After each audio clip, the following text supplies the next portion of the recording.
বিজেপিৰ প্ৰাৰ্থী দিলীপ শইকীয়াক এতিয়া বহু বিজেপি কৰ্মীয়ে সমৰ্থন কৰা নাই। সেইবাবে তেওঁ নিৰ্বাচনত পৰাস্ত হোৱাটো খাটাং। প্ৰাৰ্থীগৰাকী বৰ্তমান দৰং ওদালগুৰি লোকসভা সমষ্টিৰ বাসিন্দাও নহয়। সেইবাবে সমষ্টিৰ ভোটাৰ ৰাইজে স্থানীয় প্ৰাৰ্থীক প্ৰাধান্য দিব। মাজবাট নগৰৰ মাজমজিয়াত বিপিএফ দলৰ নিৰ্বাচনী কাৰ্যালয় মুকলি অনুষ্ঠানত উপস্থিত থাকি এইদৰে কয় দুৰ্গাদাস বৰুৱে। তেওঁ আৰু কয় যে বিটিআৰৰ ৰাইজে বিজেপিক ভোট নিদিয়ে। বিজেপিৰ লগত মিত্ৰতা কৰাৰ বাবে ইউপিপিএল দলকো ৰাইজে প্ৰত্যাখ্যান কৰিব।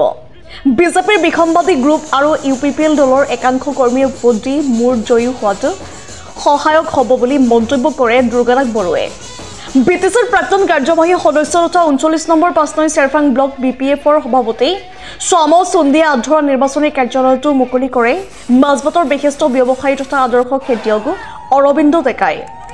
নিৰ্বাচনী কাৰ্যালয় মুকলি অনুষ্ঠানত উপস্থিত থাকে মাজবাট বিধানসভা সমষ্টিৰ বিধায়ক চৰণ বড়ো, ওদালগুৰি জিলা বিপিএফৰ দলৰ সম্পাদক জ্যোতিষ কলিতা, 39 নম্বৰ 5 নং চেৰফাং ব্লক বিপিএফৰ সভাপতি বেনু অধিকাৰী, ওদালগুৰি জিলা আদিবাসী কোষৰ সভাপতি নৱজ্যোতি কৰ্মী, ব্যৱসায়ী ধৰ্মেশ্বৰ গয়াৰী, কৰোণা কলিতা, গুণজিৎ ডেকা, প্ৰাণেশ শৰ্মা, গৌতম হাজৰিকা, দধি ব্ৰহ্ম, দীপেন বৰা, জাংগিলা দিহুং দৈমাৰীৰ লগতে প্ৰায় শতাধিক দলীয় নেতা কৰ্মী উপস্থিত থাকে। মাজবাটৰ পৰা যতীন নাথৰ ৰিপৰ্ট ইছা 24x7।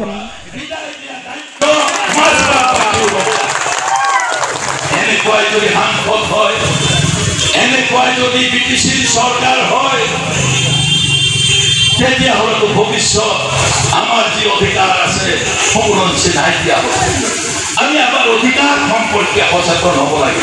রাস্তাঘাট এমপি মন্ত্রী বনাবই লাগিব কর্তব্য, কিন্তু অধিকার যেতিয়া লাভ হয় সেই অধিকার আনিবৰ কাৰণে বহুদিন সংগ্ৰাম কৰিবলগীয়া হয়। 6 জনগোষ্ঠীক জনজাতিকৰণ কৰিব লাগে বুলি চাৰিওফালে আন্দোলন কৰিছে। 1 বছৰ 2 বছৰ নহয়, গত 40-50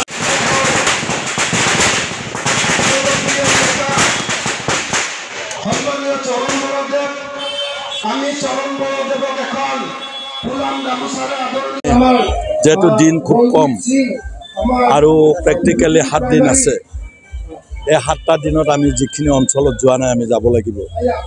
আজি মই মাজবাটত ইতিমধ্যে কেইবাখনো সভা কৰিছোঁ। আজি কাৰ্যালয়টো ল'বৰ কাৰণে মোৰ অলপ সময় আছিল, মই গুচি আহিছোঁ। আৰু মই গোটেই 11টা সমষ্টি মই টাচ কৰি দেখিব পাইছোঁ যে এইবাৰ ভাৰতীয় জনতা পাৰ্টিয়ে বিজয়ী হ'ব নোৱাৰে, আমি বিজয়ী হ'ম। কেইবাটাও কাৰণ আছে। নেদেখা কাৰণ হৈছে ভাৰতীয় জনতা পাৰ্টিৰ 2-2.5 লক্ষ মান মানুহে তেওঁলোকৰ নিজৰ প্ৰাৰ্থীগৰাকীক পচন্দ নাই, খুব চাইলেণ্ট ভোট একচামে দিব। এজিপি সকলৰো বহুত চাইলেণ্ট ভোট প্ৰদান কৰিব। আনকি বিজেপিক সমৰ্থন কৰা ইউপিপিএল দলৰ বহুত কৰ্মকৰ্তাই আমি জানিব পাৰিছোঁ আমাৰ এই পিছপৰা অঞ্চলৰ পৰা যিগৰাকী প্ৰাৰ্থী উঠিছে তেওঁক আমি ভোট দিব লাগিব, তেনেকুৱা চিন্তা চৰ্চা কৰিছে।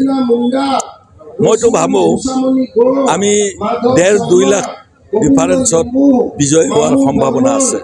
আপোনালোকে বাহিৰত জানে বিটিচিৰ বাহিৰত যিকেইটা সমষ্টি আছে সেই সমষ্টিকেইটা আমি য'তেই গৈছোঁ ত'তেই মানুহখিনিয়ে প্ৰস্তুত হৈ আছে আমাক ভোট দিবৰ কাৰণে। উল্টাই কৈছে আমাৰ ইফালে নাহিব, বেলেগ ফালে যাওক, আমি ভোট দিমেই আপুনি। হয়, ভাৰতীয় জনতা পাৰ্টিৰো এটা স্থিতি আছে, কিন্তু নলবাৰী সমষ্টি ওলাই গ'ল, প্ৰায় 1.5 লাখ ভোট ডিফাৰেঞ্চ পাইছিলে। তেওঁলোকৰ 7.5 লাখৰ পৰা 1.5 লাখ কমিলে। আমি 2-2.5 লাখ ভোট দিছিলোঁ, সেইটো কমিলে। গতিকে গৈ তেওঁলোকৰ ভোট 3.5 লাখ মান থাকে, কিন্তু এই 3.5 লাখত যিহেতু বিজয়ী হ'ব নোৱাৰে আৰু নতুনকৈ ভোটো তৈয়াৰ হোৱা নাই যে তেওঁলোকক কোনোবাই দিব, গতিকে সেইফালৰ পৰা লক্ষ্য কৰিছিলে আমি বিজয়ী হ'ম, সেইটো প্ৰায় নিশ্চিত হৈছে।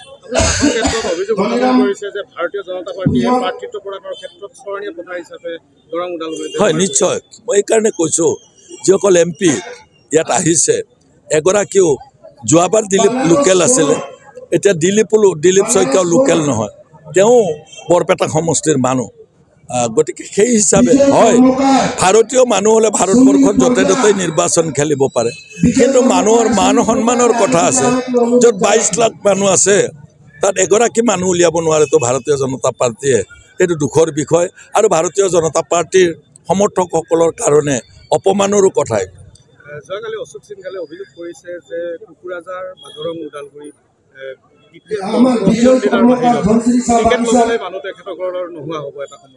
মই তেওঁ এগৰাকী মন্ত্ৰী, মোৰ ক'বলগীয়া একো নাই। মই নাজানো আমাৰ অসমৰ কোন অসমীয়া মানুহ ইউ পি বিহাৰত গৈ মন্ত্ৰী হ'ব পাৰে, ইয়াত কিন্তু হৈছে। তেওঁই তাৰ উদাহৰণ।